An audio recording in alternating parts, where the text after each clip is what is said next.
पंजाब गोबर tax department तुम आया कितने डोर रखे हुए एक नवा इदारा बन गया है और अगे कोई ना और बन गया है कितने रखे हुए डोर अजीब गल 20 रखे हुए 20 रखे हुए ना ए तेरे 600 रुपये बन गए काट केड़ी गल 600 रुपया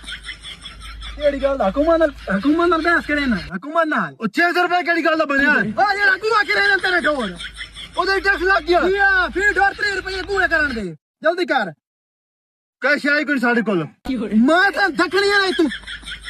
बंद फड़ काम करे ना तू आपस दो ऐसे ओ गाल तो सुन ओ पुलिस यार में 200 दो नीचे दा 600 तार की तू देवा यार तू भाई सारा दस दे मैं नहीं पता 3 रुपये फी डोर काट 600 रुपया